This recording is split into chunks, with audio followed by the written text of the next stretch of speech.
Social మీడియాలో అసలు ఈ ప్లాట్ఫామ్ ఎందుకు ఎంచుకున్నావు? సోషల్ మీడియా ప్లాట్ఫామ్ ఎందుకు ఎంచుకున్నావు? లైక్ ఎలా అంటే నేను ఇది స్టార్ట్ చేయడానికి మెయిన్ రీజన్ ఏంటంటే Hmm. నేను ఎక్కడికైనా వెళ్తే ఒక 10 మంది గుర్తుపట్టాలి.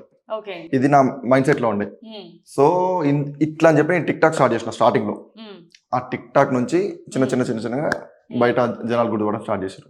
ఇది మెయిన్ రీజన్. టిక్ టాక్ నుంచి స్టార్ట్ చేసావు. టిక్ టాక్స్ బ్యాన్ అయిన తర్వాత నీ ఫీల్ ఎలా ఉంది? యా చాలా బాధపడ్డా. అండ్ ఒక సైడ్ చూసుకుంటే చాలా మంచి కూడా అయింది. అది పోయినందుకు అక్కడ నాకేం ఇన్కమ్ లేదు, ఏం అనిపించలేదు. అది పోయిన తర్వాత నేను యూట్యూబ్ లోకి వచ్చిన. ఇక్కడికి వచ్చిన తర్వాత నాకు ఇన్కమ్ వస్తుంది, ఫేమ్ వస్తుంది అండ్ మంచిగా అనిపిస్తుంది. యా రీల్స్ అవన్నీ. ఓకే. సో అసలు జాబ్ చేసుకోవచ్చు కదా, ఎందుకు సోషల్ మీడియాలోనే ఎక్స్పోజ్ అవ్వాలి? లైక్ ఎలా అంటే నాకు ఎక్కడికైనా వెళ్తే ఇట్లా ఒకే దగ్గర కూర్చొని వర్క్ చేయడం నాకు అస్సలు నచ్చదు. ఏమైనా చేస్తే లైక్ మంకీ అంత కోతిలాగా చేసేయాలంట. ఓకే.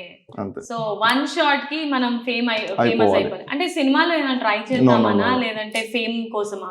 లైక్ ఎలా అంటే నేను జస్ట్ మెమరీస్ క్రియేట్ చేసుకుంటున్నా. లైక్ మా పేరెంట్స్ తో ఇప్పుడు రేపు మా పిల్లలు ఎవరైనా వచ్చినా వాళ్ళకి చూపించుకోవడానికి లైక్ అరే మీ తాత మీ అమ్మమ్మ అని చెప్పి చూపించుకోవడానికి మెమరీస్ క్రియేట్ చేసుకుంటున్నాను. ఓకే. సో మెమరీస్ క్రియేట్ చేయాలంటే ఫోన్ లో పెట్టుకోవచ్చు కదా, ఎందుకు సోషల్ మీడియాలో? ఫోన్ లో ఫర్ ఎగ్జాంపుల్ ఫోన్ పోతే ఏముంది, ఇప్పుడు ఈ మధ్య కాలంలో మనకి గూగుల్ బ్యాకప్ ఎంత అవుతుంది అసలు? చిన్నప్పటి నుంచి మెమరీస్ కూడా మనకి బ్యాకప్ అయిపోతాయి. ఇంకో పాయింట్ ఏంటంటే మేము చేసే వీడియోస్ కొంతమంది చూసారు అనుకోండి, వాళ్ళు కూడా వాళ్ళ పేరెంట్స్ తో అలా టైం స్పెండ్ చేయొచ్చు, వాళ్ళ పేరెంట్స్ తో మంచిగా ఉండడానికి ట్రై చేస్తారని ఒక రీజన్. అది కూడా ఒక రీజన్. ఓకే. సో మొత్తానికి ఒక ఫేమ్ రావాలి, నేను బయటికి వెళ్ళగానే నన్ను గుర్తుపట్టాలి అనే ఇంటెన్షన్ తో సోషల్ మీడియా ప్లాట్ఫామ్ అనేది స్టార్ట్ చేశాను. ఓకే. సో చాలా మందికి రేజ్ అయిన క్వశ్చన్ ఏంటంటే, ఎందుకు వీళ్ళ ఫాదర్ తోనే కామెడీ చేస్తున్నాడు ఈ అబ్బాయి, ఎందుకు ఆయన నేర్పిస్తున్నారు, అది ఎందుకు థాట్ ఎందుకు వచ్చింది? లైక్ ఎలా అంటే మా డాడీ లైక్ నీ వీడియోస్ చేయకముందు ఆయన ఏదైతే స్టైల్లో ఉంటాడో అదే స్టైల్ ని పబ్లిక్ లో పెట్టిన. లైక్ ఎలా అంటే ఇప్పుడు నార్మల్ కూడా మా ఇంట్లో ఆయన మా మీద అంతే ఇరిటేట్ అవుతాడు, అంతే కోపం ఉంటుంది ఆయనకి. అదే నేను పబ్లిక్ లో పెట్టిన నార్మల్ గా ఒక 2-3 వీడియోస్ క్లిక్ అయిపోయినాయి.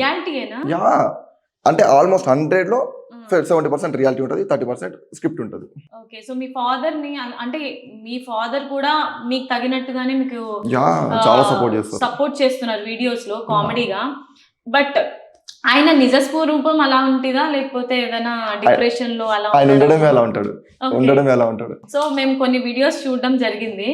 ఆ వీడియోస్ లో తను పడుకున్నప్పుడు మీరు డిస్టర్బ్ చేయడము, లేదంటే సోఫాలో కూర్చున్నప్పుడు హఠాత్తుగా సడన్ గా అరవడం, ఆల్ ఆఫ్ ఎ సడన్, ఇదంతా ఏంటి?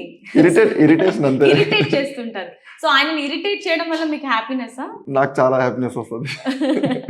ఓకే. సో రియాలిటీలో మీరు ఇది చేసేవాళ్ళు, తర్వాత వీడియోస్ అలా చేయడం వల్ల వైరల్ అయింది. అంటే స్టార్టింగ్ నుంచి ఇదే వీడియోస్ చేయడం స్టార్ట్ చేసిండ్రా లేకపోతే? లైక్ స్టార్టింగ్ మమ్మీతో చేసేవాడిని, మమ్మీతో డాన్స్ వీడియోస్ చేసేవాడిని.